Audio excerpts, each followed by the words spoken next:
Welcome to the Sharkpreneur podcast with Kevin Harrington and Seth Greene. Kevin Harrington is the inventor of the infomercial, one of the original sharks from the hit TV show Shark Tank, and has generated over $5 billion in TV and digital direct response sales. Seth Greene is the world's first trusted authority on cutting-edge direct response marketing, a best-selling author, and the only 3-time Marketer of the Year nominee. On the podcast, Kevin and Seth interview Sharkpreneurs who share straight talk on what it takes to explode your business. Why do so many businesses struggle while others seem to explode overnight? Do you wish you had the secret to this type of exponential growth? Now, I've scaled more than 20 businesses to over $100 million, and it's not just luck. In my new book with Mark Tim, Mentor to Millions, you'll learn the repeatable framework I use in all my business ventures for massive success. Order at kevinmentor.com and get over $1,000 in bonuses. Head to kevinmentor.com.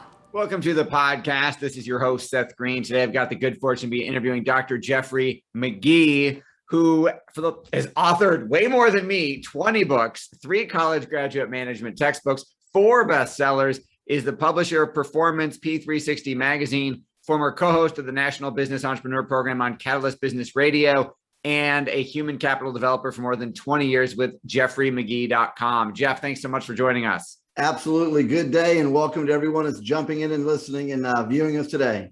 Awesome. Dr. Jeff, let's go back in time a little bit. How'd you get started? You know, it's interesting. Most every adult you talk to, again, you have to define what that means by adult, but every adult you talk to, you kind of wonder, how did you get to where you are? And very seldom is anyone where they are in their life because it was this grand design when they were a child. I'm going to go A to B to C. But what is interesting in answering your question, to put it into context also for our listeners today, and that is, you know, when you can really stop and reflectively go back in time and identify what are all those lessons learned and what knowledge, skills, and abilities have you gained and how you can leverage those today and going forward, that's what makes you very valuable to yourself, to the organizations we're part of. So for me, how I got started where I am here is one of those stories. It's absolutely not what I started out. I left Colorado on an athletic scholarship back in the day. I used to be in much better shape than I am today. And in journalism, and that was my fascination. Spent some time in Kansas City doing journalism, both print and broadcast, loved it. But one day I just kind of recognized, you know, I'm about forward movement, optimism, solutions, success, positiveness, without making that sound foo-foo-y. I mean, there has to be a major dose of reality. And I just kind of woke up one day and realized journalism was a very negative, bitter, toxic industry. And there are some exceptions, but it's basically populated with very bitter, negative, ugly people. And I decided that's not for me. So I left it cold. And as I tell people, if you're ever unemployed, there's always one job in the world and in America. It's called a sales job. Now, if you're not good, you may not keep it, but there's always a need to sell and move commerce, whether that's tangible or intangibles. So I went into sales, and to make a really long story short, sales took me into adult learning and development with Dale Carnegie and other training programs and pseudo distance learning back in the days. That took me into working for a Fortune 100 company. That kind of took me forward down the road of getting into advertising and marketing and learning about people and growing and becoming more important in that space, became a manager and leader. Couple downsizings along the way, which is a good wake-up call and pops the ego bubble. Worked with some great people, great bosses along the way, and also had some interaction with some people that turned out to be very deceitful. Now, all of that's important because that makes you who you are. You know, if you're whining and crying about the negative, or if all you focus in on is the Pollyanna, you're not gonna go very far. So jump forward to today. I've had several businesses, been very successful, and I work with business leaders from revenue generation and leadership development. That's kind of my storyline. Awesome. I know that the longer version of that's probably in one of the 20 books, if not multiple ones. Talk about how Performance P360 magazine came about. Great question. So 30 years ago, I had a couple great mentors at the time, Zig Ziglar, Brian Tracy, and gentlemen like that. And as I started my training company out many years ago, the company was going to be called Strategic Success Seminars. That was a great name. And when you're starting in business, you basically, you know, don't have 2 $1 bills to rub together, as they would say. So every dollar you have, you've got to be very strategic. Well, when I was younger, I wasn't thinking strategically, even though I thought I was. So for every buck I didn't have to market my training company, said nothing about JeffreyMagee. First book that I self-published way back in the day, for every dollar I didn't have to promote the book about JeffreyMagee, said nothing about the seminars. So in answering your question, one of my mentors was Brian Tracy. And one day he stopped and said, where do you want to be down the road ultimately if you stay in this space? And I started, naming names of the people, and some of those have since passed away. And he said, so stop. Every one of those names you've mentioned are big in professional training and development, or whatever category you want to call it. But Zig Ziglar, his company's his name. Stephen Covey, his company's his name. Ken Blanchard, his company's his name. So that's what made me pivot a long time ago to JeffreyMagee as my business name. But at the same time, what I then realized is that every trade association has journals. And those journals typically are very focused into the lane of that space. And a lot of the content's very time dated.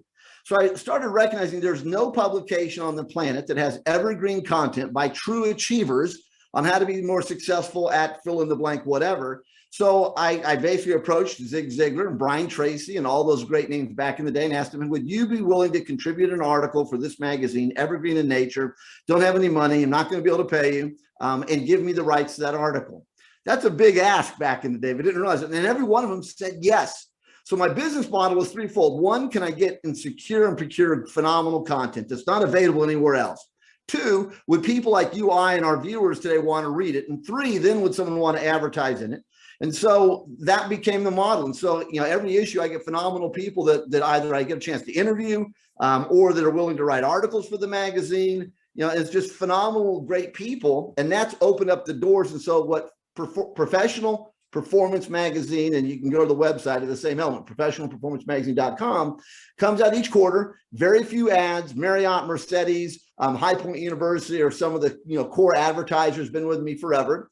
And we get phenomenal editorial from men and women of all genre. And so leadership is a category. So I always have a National Guard Adjutant General write an article for me. It's one of the spaces and places I do work.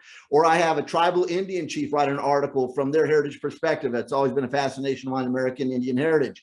Or I have a Fortune 100 executive, C-suite, write an article, or New York Times bestselling author, successful people like you and I, athletes, celebrities, phenomenal people. But the real cue in there, Seth, that's powerful is that what I have found, when you approach truly accomplished people, one, they're humble. Now, in their job, they might be a little bit brash because they got to, they're a brand, they got to bring attention to themselves, but they're pretty humble. And everyone I've ever asked is very open to helping out. It's the people that are one layer below that think they're great, that really haven't achieved it yet, are the ones that are the high maintenance personalities. That is absolutely incredible. So talk about what you talked about the magazine, talk about what inspired you to start writing so many books. Great question. So you and I are giving coaching advice to a professional of any age, but let's say they're younger. And especially today, as we're recording this, it's 2021. And again, you'll notice one of the secret sauces of Seth, as well as myself, is that we try to always look at things from an open-ended, evergreen sort of perspective, because that's one of the huge clues to sustained business success. Anyone can be a one-hit wonder. And if you're smart and you leverage that one success into money, okay, that can take you forever, but very few people have the brain power to do that. So in sustaining long-term success, there's a couple ways you get there. So when you're early in your career, what I recognize is that there's a formula. And that's kind of one of my ways I approach all business. Everything in life is a formula, everything. And if you figure out the formula, then you can accelerate your success and you can replicate that success and you can compound phenomenal accomplishments. And that's what I do with individuals and businesses. So one day I realized, okay, Magee, look in the mirror and give yourself some damn advice. You're young and you're trying to get into this market space. You believe in yourself, but you're not getting traction. Why would someone who's looking to bring someone to the organization want to hire you? Or why would someone look at you as a consultant? I realized there was a formula, Seth, and that formula was one, they're going to hire someone for reasons. Number one, credentials. Do you have certifications that makes you above the crowd, and the certifications stand for a body of work that you bring to the table? Or do you have degrees? Degrees are supposed to be another vetting process. Or did you go to a school that excites someone? You went to MIT, or you went to, in essence, fill in the blank, Harvard or what have you. But that doesn't always necessarily make you the smartest guy in the room, but that's how people make choices. Then second category was body of work, meaning, are you an inventor? Do you have a patent? Have you copywritten something? Have you created a product, intangible or intangible? So that was the second category. Then it was, in essence, title of your card. What was on your business card? You and I are of age where we were raised, right or wrong, but we were raised that you respected people because of really titles, whether you knew them. You're the rabbi, you're the preacher, you're the priest, you're the minister, you're the pilot of the airplane, you're the police officer, you're the mayor, you're the governor. We had respect. So then I realized, okay, so it's titling that will sometimes get you, in essence, the job. And then I realized, okay, so in my space, if I'm now in my 20s, okay, wait a second. Some of those things I can be working on, but you can't get them overnight. So then I realized, wait a second, in your life, if you had some unique experiences, that you could write that down into a book. And so that was then one of the differentiators was, okay, what content can I really contribute? Now, here's the problem with 20 to 2010. 2010 through 2020, 2020 into whatever day you and I are living in as we look at this in the future, is that everyone who has a freaking finger thinks they're a blogger and a writer, and everyone with a mouth thinks they're a podcaster. Just because your fingers can move and your mouth can open doesn't necessarily mean you have anything worthy of contributing. And so if you took a whole lot of this off the planet and shut a whole bunch of that down, there'd be a whole lot of new free silence on this planet. So it has to be something meaningful you write, or people are not going to want to buy it. Plus, if you write something that's not of substance, you're really going to damage your brand. So one of the ways I started looking at how I could contribute was writing of books. And when I started writing books, I started realizing people really valued my perspectives on topics, and going through business through leadership and sales, those two simultaneous lanes. A lot of people may talk about sales, or they may only talk about leadership, but I realized that I was in both, and so I started playing in both. And I can share another story later about what COVID has proven me right for 20 years about every business that's failing or hardly surviving today versus one of the DNAs I've realized about every successful business in the past 24 months. So writing became my major contribution. People started buying. Major publishers like Wiley and McGraw-Hill started reaching out to me to write books for them, and the rest is history. Absolutely. That's incredible. Talk a little bit about, because you've got so many different ways you help people. Talk a little bit about your online learning programs, your leadership academy, and your coaching and consulting. I love it. Appreciate it. So I really live in just two lanes: revenue generation, call it sales, call it recruiting, and in leadership development, developing the human capital. I've been using that phrase human capital development for decades, even though it's just in the last couple of years, it's gained fashion and momentum. So I smile every time someone says it. It's like, okay, you're just now coming to the race. So what I realize is people learn in lots of different ways, lots of different distribution channels available, lots of different modalities.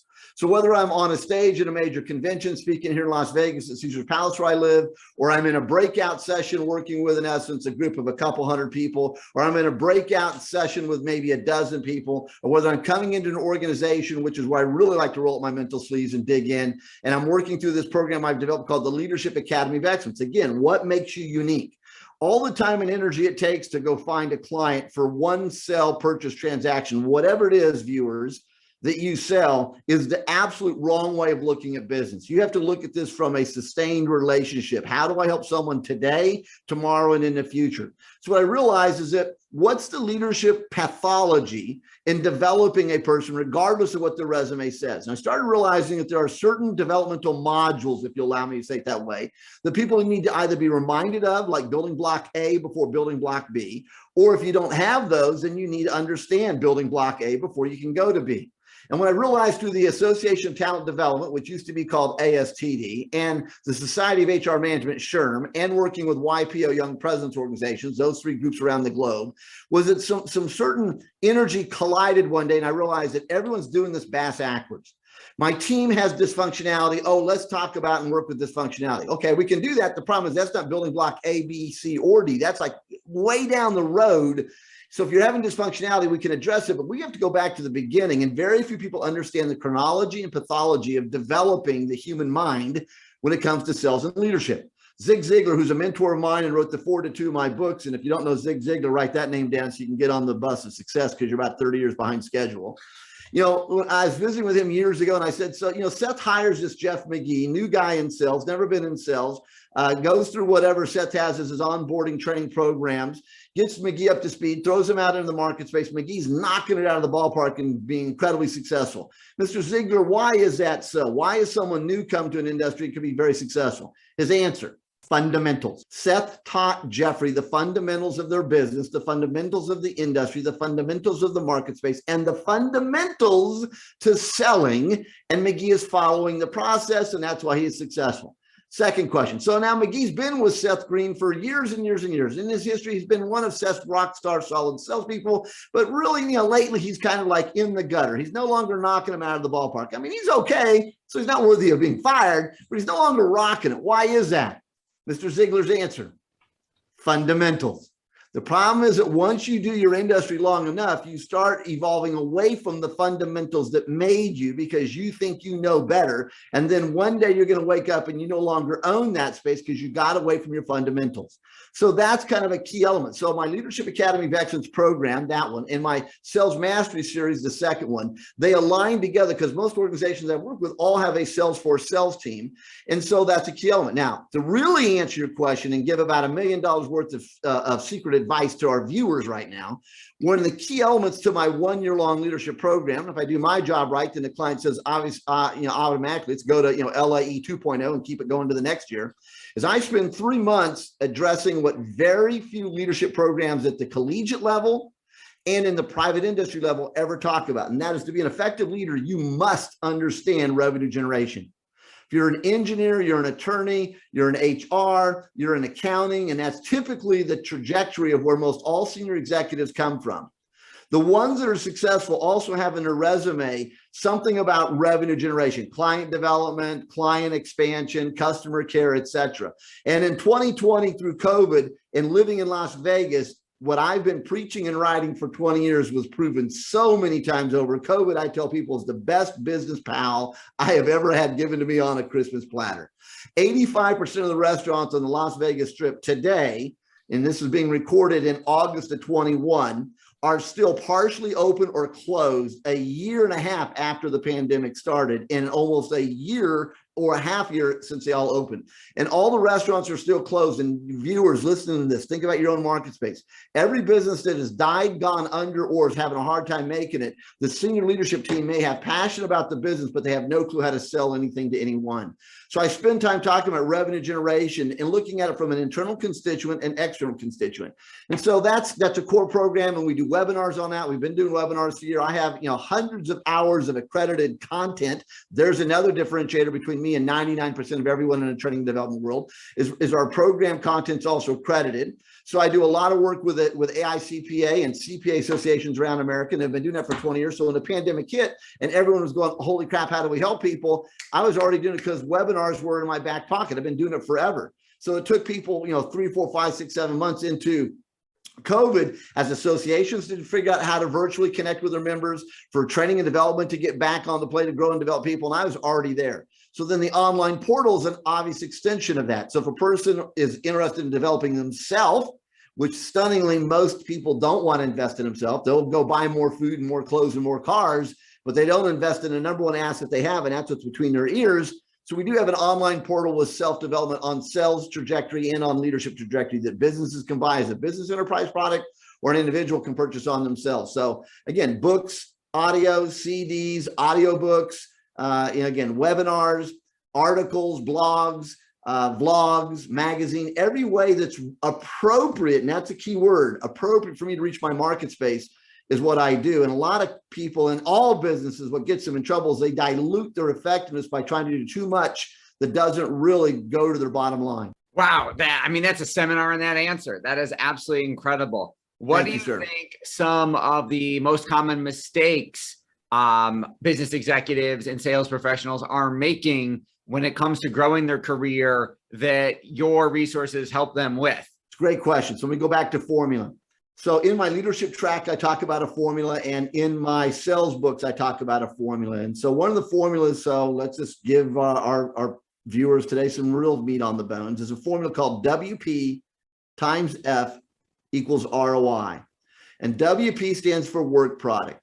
Study the most successful people around you if you want to answer the question of how to grow and develop myself, or study the most successful people and businesses around you if you want to identify what your best practices are so you can illuminate them and double down on them, or you can identify their best practice to figure out how do you incorporate that into your cadence of your business.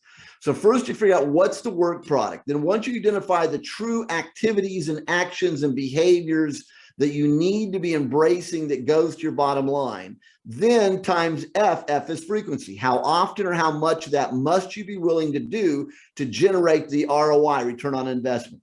So if I'm an individual, why are my best customers coming to me? Not just customers. See, that's another major mistake people make. I don't want every customer out there.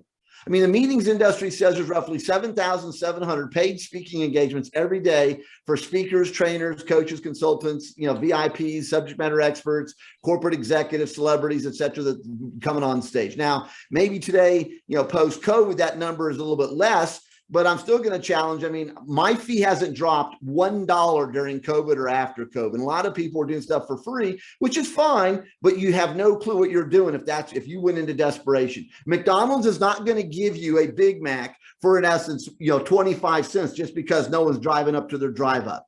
Again, you go to Best Buy online or Amazon, no one's going to give you something for, in essence, 10% of what it normally sells for just because some guy called COVID showed up. So it's stunning how in other industries, because COVID showed up, everyone freaks out and thinks they've got to do, fireside sales here.